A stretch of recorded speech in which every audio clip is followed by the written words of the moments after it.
Hello दोस्तों, नमस्कार। मैं प्रशांत और आप सभी का स्वागत है हमारे YouTube चैनल में जिसका नाम है वाणिज्य गुरु।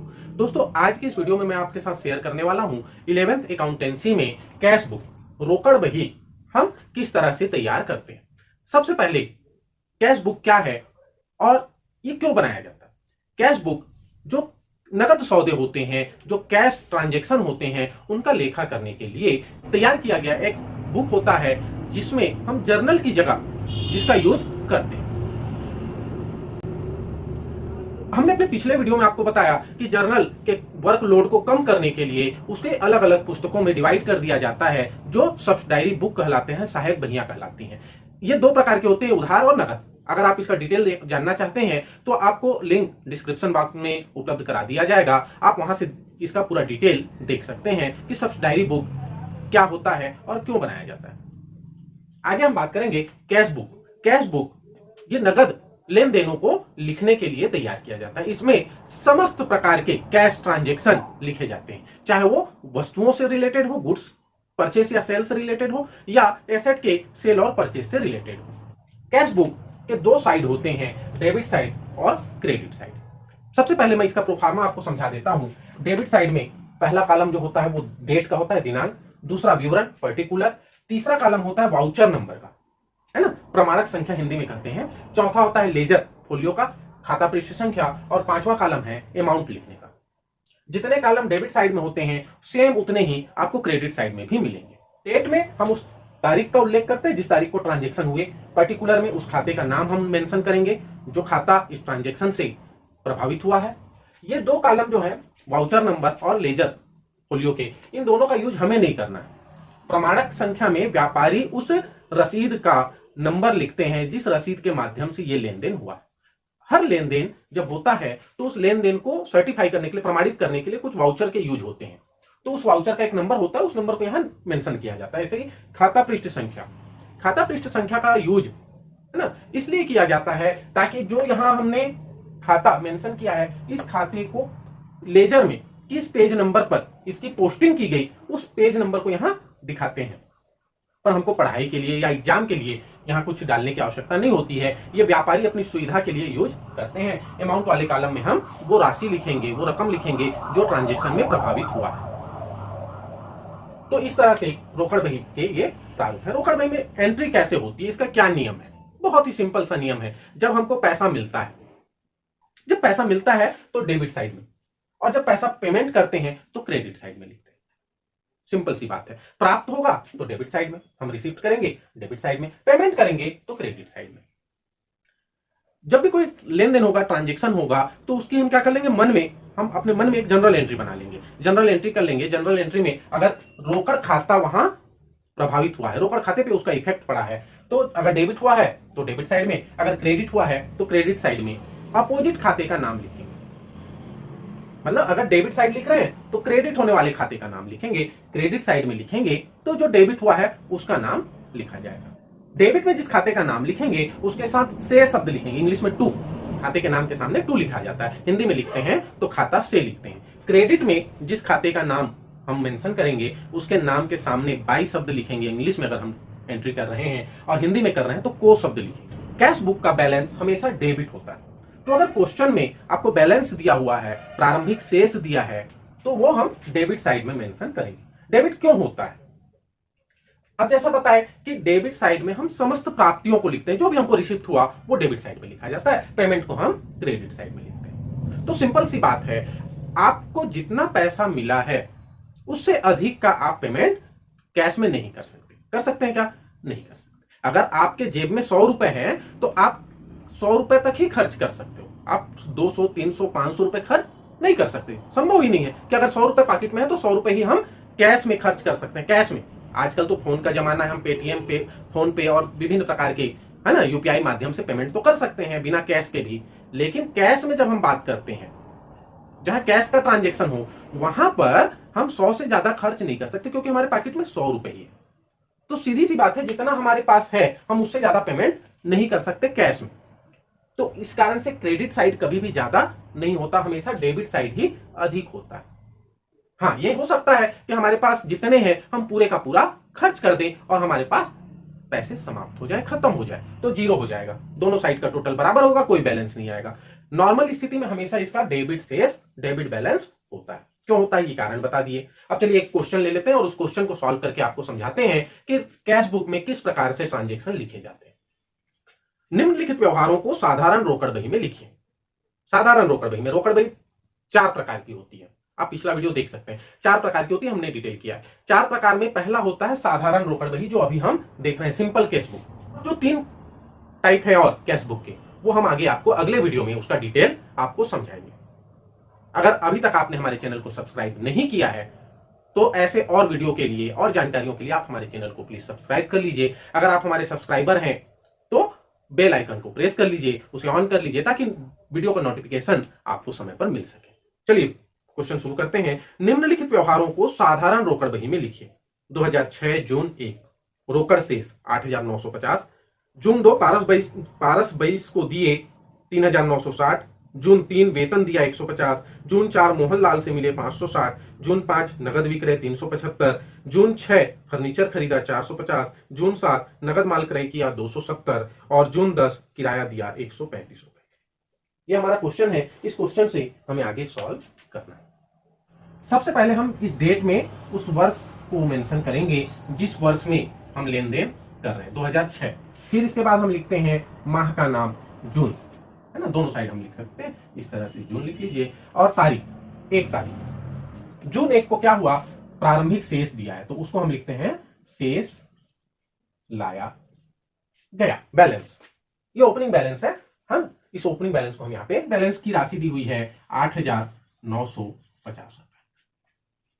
तो हमेशा डेबिट साइड में लिखेंगे। सिंपल जब लिखते हैं तो कैश बुक में हमेशा डेबिट बैलेंस होता है। सेकेंड है 2 तारीख को ट्रांजेक्शन क्या हुआ, पारस 22 को दिए। एक व्यक्ति है जिसका नाम है पारस 22, उस व्यक्ति को हम पेमेंट कर रहे हैं। देखिए ट्रांजेक्शन इसकी जब हम जनरल एंट्री करते तो क्या जनरल एंट्री होती, Paras 22 debit to cash account. Paras 22 debit होता रोकड़ खाता से, ये जनरल एंट्री होती। जनरल एंट्री से रिलेटेड अगर आपके मन में कोई डाउट है तो इसका भी हमने एक पर्सनल वीडियो बनाया है, डेबिट क्रेडिट कैसे किया जाता है, आपको हमारे चैनल में, है ना, आपको वो मिल जाएगा, आप उसे देख सकते हैं। तो पारस 22 डेबिट होता रोकड़ खाता से। रोकड़ खाता चूंकि क्रेडिट हुआ, इसलिए रोकड़ खाते के क्रेडिट साइड में हम डेबिट होने वाले खाते का नाम लिखते हैं। यही इसका नियम है कि जो खाता हम बना रहे हैं उस खाते के इफेक्टिव साइड, जिस साइड पे उसका इफेक्ट पड़ा, क्रेडिट में पड़ा तो क्रेडिट में हम लिखते हैं, क्या लिखते हैं, अपोजिट साइड के खाते का नाम। पारस 22 डेबिट हुआ तो रोकड़ बही के क्रेडिट में हम लिखेंगे पारस 22 को। व्यक्ति के नाम के साथ अकाउंट या खाता शब्द नहीं लिखा जाता, डायरेक्ट लिखेंगे पारस 22 को। 3,960 रुपए का पेमेंट हुआ।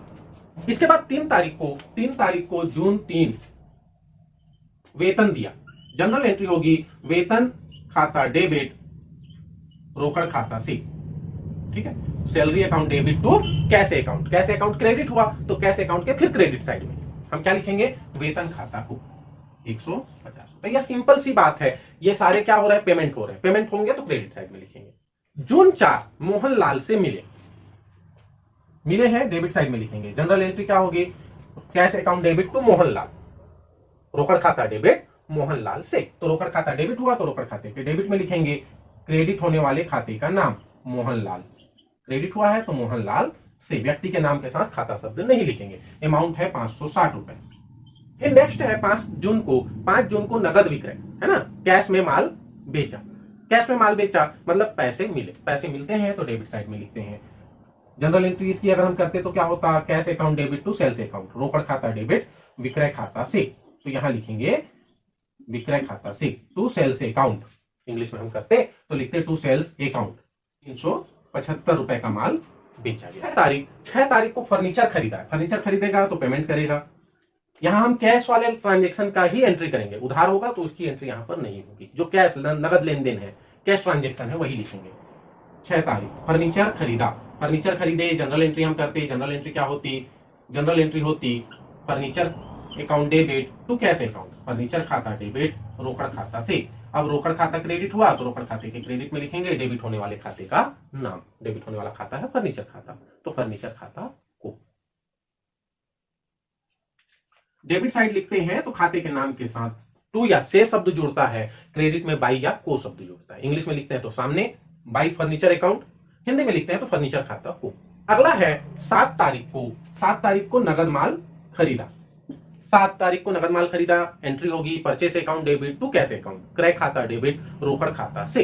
रोकड़ खाता फिर से क्रेडिट हुआ तो रोकड़ खाते की क्रेडिट साइड हम फिर से लिखेंगे डेबिट होने वाले खाते का नाम। यही खतौनी का नियम है। जब आप लेजर पढ़ेंगे तो वहां पे देखेंगे कि यही खतौनी का नियम है, इसी तरह से खतौनी की जाए। इसका अमाउंट है 270 रुपए। और 10 तारीख को किराया दिया, जनरल एंट्री होगी rent account debit to cash account, किराया खाता डेबिट रोकड़ खाता से।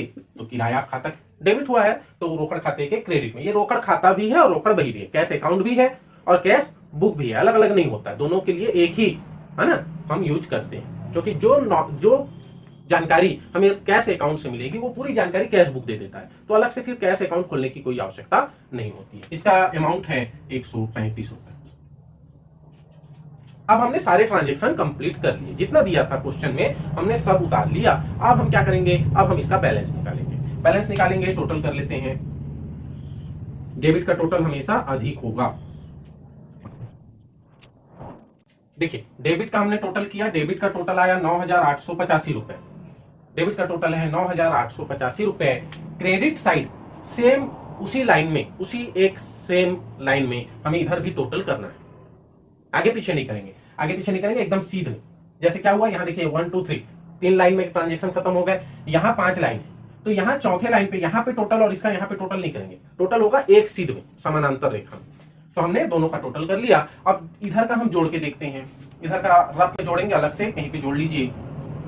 टोटल हमने किया, इधर का टोटल आया 4,965 रुपए। अब 9,885 रुपए अधिक है, जो अधिक होता है वही अमाउंट दोनों साइड के टोटल में हम लिखते हैं। अब उसको माइनस कर देते हैं, ये बैलेंस आएगा 4,920 रुपए। मतलब 4,920 रुपए डेबिट साइड से कम है क्रेडिट साइड का टोटल। तो अगर हम यहाँ पे उस टोटल को लिख देते हैं तो दोनों तरफ का टोटल क्या हो जाएगा, बराबर हो जाएगा, और हम दोनों टोटल एक साथ लिख सकते हैं। तो ये माह के अंत में, जिस माह में हम चल रहे हैं जून 30 को, ये क्या कहलाएगा, बैलेंस कहलाएगा। शेष ले जाया गया, बैलेंस है ना, कैरी फॉरवर्ड आगे ले जाया गया, carry forward CD, balance CD लिखते हैं, यहाँ बैलेंस बीडी लिखते, ब्रॉड फॉरवर्ड नीचे लाया गया, और यहाँ पर हिंदी में लिखेंगे शेष लाया गया, यहाँ लिखेंगे शेष ले जाया गया। अब इसके बाद अगली तारीख अगर हम जून के बाद जुलाई माह में यहां पर आगे बढ़ते, हमें यहीं तक बनाना है, अगर हम आगे बढ़ते तो जुलाई माह में 1 तारीख को फिर क्या हो जाता, जो बैलेंस क्रेडिट साइड में लिखे हैं यहां पर, यही अगले दिन उतना ही पैसा हमारे हाथ में होता। ठीक है, इतना ही अमाउंट 1 जुलाई को हमारे पास होगा। जो 30 जून के अंतिम बैलेंस होगा, क्लोजिंग बैलेंस होगा, वही अगले दिन 1 जुलाई के लिए ओपनिंग बैलेंस कहलाता है। तो यहाँ पे ये ओपनिंग बैलेंस हम इस तरह से लिखते और ये हमारा खाता यहाँ पे ऐसा बंद कर देंगे, ये हमारा कंप्लीट हो गया। जिस साइड का टोटल अधिक होता है, डेबिट साइड का टोटल अधिक है, तो अपोजिट साइड में, क्रेडिट साइड में बैलेंस लिखेंगे, लेकिन वो किस नाम से जाना जाएगा, डेबिट बैलेंस के नाम से जाना जाएगा। लिखे हैं क्रेडिट साइड में, लेकिन उसका नाम क्या है, डेबिट बैलेंस है, डेबिट शेष कहलाता है वो। ठीक है, तो इस तरह से हम सिंपल कैश बुक तैयार कर सकते हैं। इसमें केवल आपको यह ध्यान रखना है, जो रिसिप्ट होगा वो डेबिट साइड में, जो पेमेंट करेंगे वो क्रेडिट साइड में हम लिखते हैं। अगर आप जनरल एंट्री करके बनाना चाहें तो जनरल एंट्री करके बना लीजिए, नहीं तो देख लीजिए पारस भाई इसको दिए, वेतन का पैसा दिए, फर्नीचर खरीदे तब पैसा दिए, मतलब जहां जहां पेमेंट है वो क्रेडिट की ओर, और जहां रिसिप्ट आएगा वो डेबिट की ओर लिखते हैं। तो उम्मीद करता हूं दोस्तों कैश बुक बनाना अब आपको समझ में आ गया होगा, और इससे रिलेटेड अगर आपके मन में कोई और डाउट है तो आप कमेंट करके हमसे पूछ सकते हैं। अगर आपके मन में कोई सुझाव है वीडियो से रिलेटेड, हमारे चैनल से रिलेटेड, तब भी आप कमेंट करके हमें बताइए। ये वीडियो आपको कैसा लगा ये आप हमें कमेंट करके बता सकते हैं। अगर वीडियो यूजफुल है, आपके दोस्तों के लिए आप इसे शेयर करना चाहते हैं तो आप उन तक शेयर कीजिए और वीडियो को लाइक कीजिए। वीडियो में अंत तक बने रहने के लिए, हमारा साथ देने के लिए आपका धन्यवाद। जय हिंद, जय भारत।